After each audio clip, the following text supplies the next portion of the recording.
Rockbridge counties were a special target of Plecker, he wrote in a 1925 letter. The Amherst Rockbridge group of about 800 similar people are giving us the most trouble.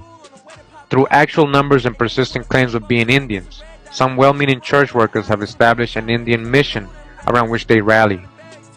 Across the state in eastern Virginia, home for tribes that once made up the Powhatan Confederation, the Powhatan, a lot of tribes under that, Plecker evokes diverse reactions from Indian leaders.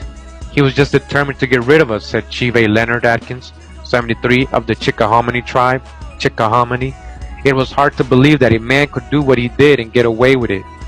A Chickahominy midwife was threatened with imprisonment by Plecker if she didn't stop putting Indian on birth records. So he was, you see what he was threatening. This happens today, alright?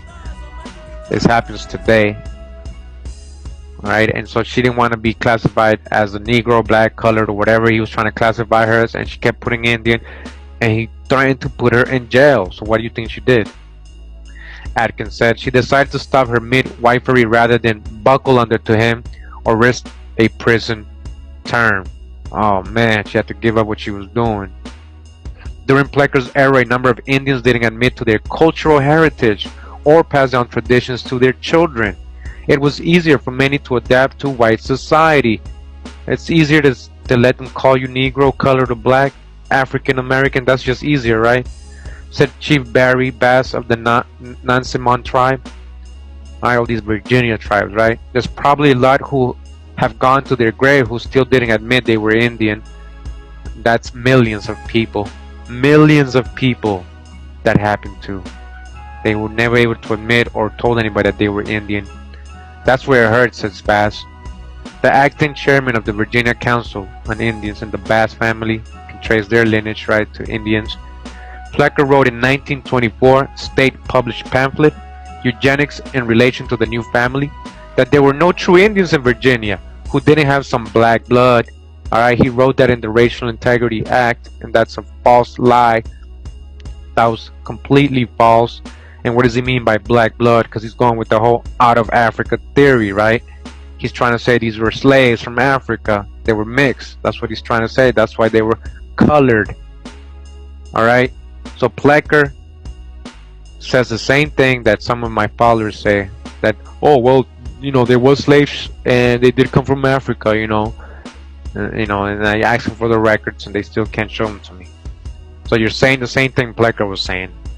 He later refined this to apply to native-born people in Virginia, calling themselves Indians. So this was this article. I thought it was pretty good. All right, brief of what was going on in this time. We can keep getting reminded of what was going on. Please go back to my past videos regarding the slavery and this statutory acts that were going on in Virginia. How we broke that down. It was all Indians. They were labeling you Negro. All right, they were labeling you mulatto. They were putting color in your census. We showed real census what these people happened to. We showed Open Mija's relative being labeled white. 10 years later, he was black. So, this really happened. And it did affect your ancestors a lot. Alright, so we're talking about Virginia.